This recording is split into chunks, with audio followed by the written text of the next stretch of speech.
Bonsoir à tous et à toutes.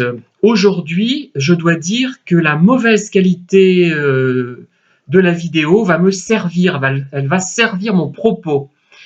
Vous voyez que la lumière n'est pas très bonne et que j'apparais vraiment un petit peu rabougri, j'ai une triste mine, j'ai l'air d'un petit vieux sur le point d'entrer en maison de retraite. Mais justement, ça va aller dans le sens de ma vidéo, c'est formidable. Alors aujourd'hui, ou plutôt cette semaine, j'ai eu plusieurs petites déconvenues. Je ne vais pas vous en faire part dans les détails pour des raisons personnelles.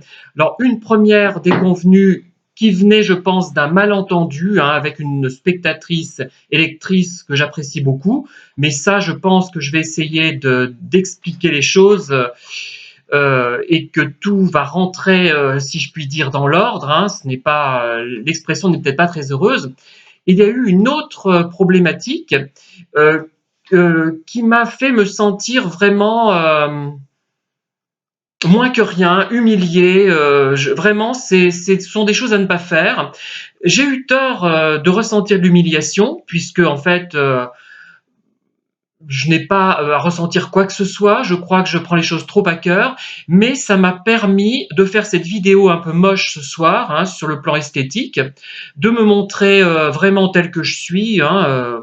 D'ailleurs, je me suis regardé dans une glace quand j'étais au magasin, comment ça s'appelle, 9 à prix réduit, rue des Gras.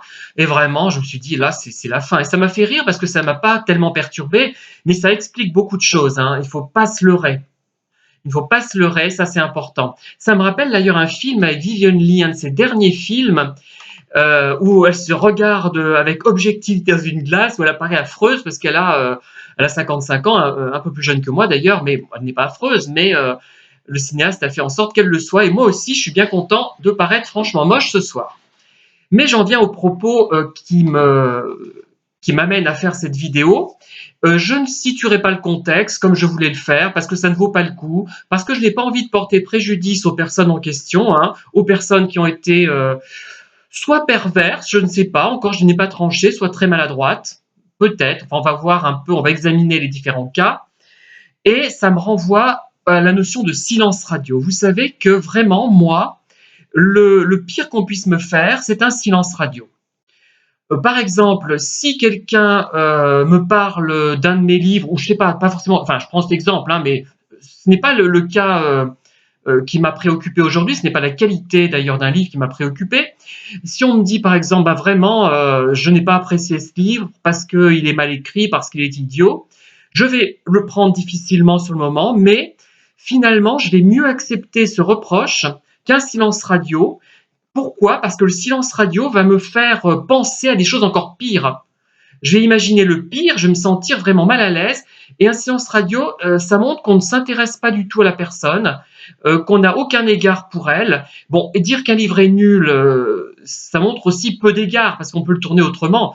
Mais quelqu'un d'intelligent va dire ce livre ne convient pas, va prendre des mots mesurés pour telle raison. Il peut même insister sur les qualités de l'ouvrage en question, sans que ça soit dévalorisant pour la personne. Et la personne peut en sortir même grandie. Voilà.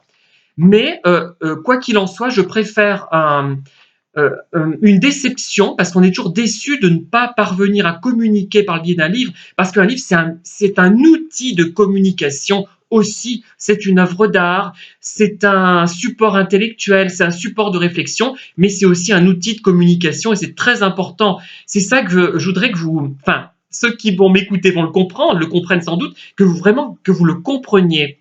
C'est très important. Et ce qui fait que si la communication qu'on a voulu faire passer, le message, les messages, il n'y en a pas qu'un, un message principal et des messages, on va dire, qui développent le message principal, eh ben c'est très frustrant, c'est même blessant sur le moment.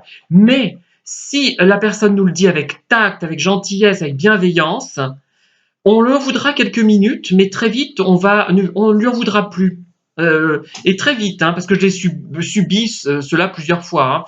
Et quand c'est dit de façon méprisante ou que c'est un silence radio qui laisse entendre que vous êtes complètement farfelu, pas sérieux, quoi. Enfin, c'est très difficile.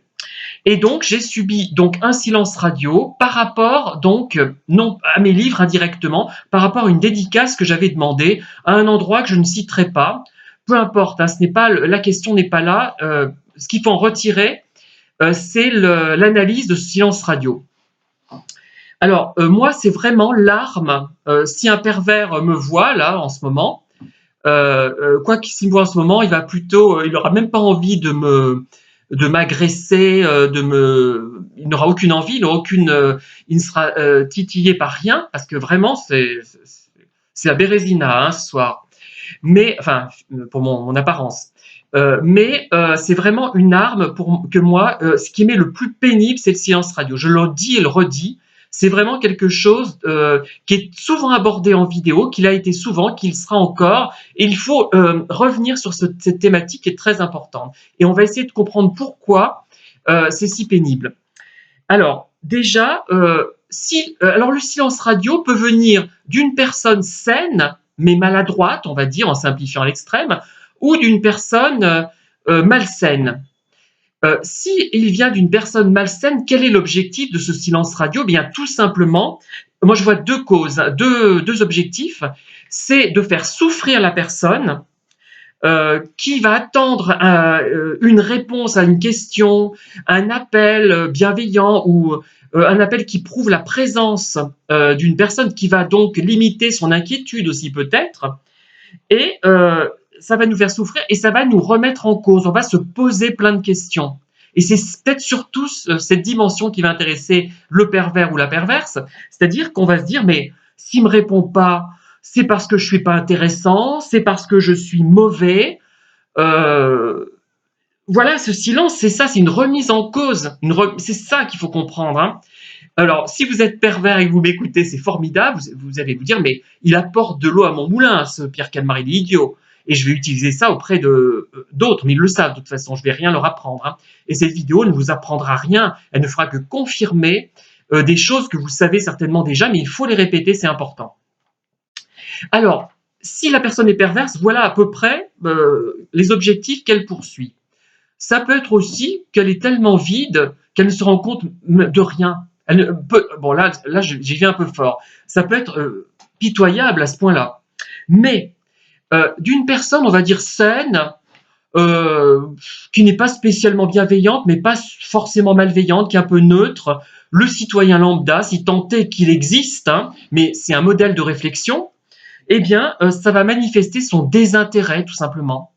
Là, c'est difficile parce qu'on se dit, mais oh là là, mon Dieu, ce citoyen lambda n'est pas pervers et il se désintéresse complètement de mon travail, quoi. Voilà, par rapport à la dédicace, hein, je vous fais le... Voilà, bon, c'était par rapport à ça. Mais peu importe, hein, ne cherchez pas à savoir d'où elle vient, mais ça n'a aucun intérêt en soi. Et ça peut être aussi un manque de temps, de la personne qui n'a pas eu le temps de répondre, au moins pour vous dire, ben non, je n'ai pas envie de vous proposer une dédicace parce que je prends seulement quelques éditeurs, je n'ai pas envie d'être envahi. Alors là, quelqu'un comme moi va le comprendre immédiatement.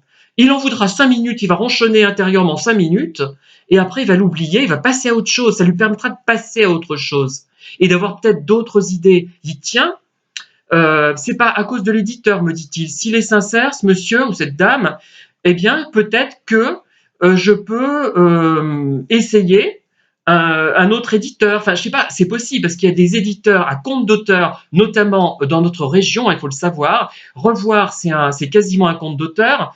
Créer plus ou moins aussi, hein, les éditions créées. Qu'est-ce qu'il y a d'autre? Enfin, il y a aussi les Monts d'Auvergne. C'est un peu du compte d'auteur aussi. Donc, on peut se dire, tiens, en passant par ce biais, ça va peut-être marcher. Vous voyez, ça donne des idées. Bon, mais en même temps, si la personne votre interlocuteur manque de temps, je suis désolé, c'est une personne qui ne sait pas s'organiser ou qui ne sait pas déléguer. Donc, c'est inquiétant pour elle. C'est quelqu'un qui n'est pas sérieux. Voilà.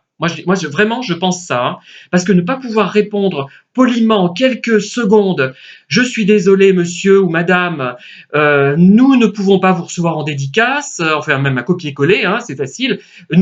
Croyez que nous en sommes navrés, mais nous prenons seulement quelques éditeurs pour ne pas être débordés. Point final, je suis désolé. Salutations cordialement, peu importe. et ça va, pas de problème, hein. Avec moi, si vous faites ça, il n'y a pas de problème. Mais alors, si vous m'ignorez, alors là, vous allez en prendre plein les gencives. Je vais regretter après parce que ce n'est pas tellement agréable pour soi de montrer cette vulnérabilité finalement. Mais c'est comme ça, hein. Je suis comme ça, je ne peux pas agir autrement. Des gens donc qui ne savent pas déléguer, ce manque de temps, ça montre aussi que vous n'êtes pas une priorité. C'est vraiment dévalorisant, qu'on n'ait même pas la politesse de vous répondre en quelques mots. Voilà. Bon, après, si c'était la qualité de vos écrits qui était remise en cause, pourquoi pas, hein. Il faut évidemment, le tact fait qu'on ne va peut-être pas dire ça. J'admets l'hypocrisie.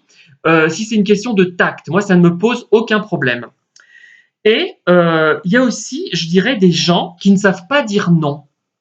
Et là, effectivement, apprenez à dire non avec des gens comme moi. Apprenez à dire non.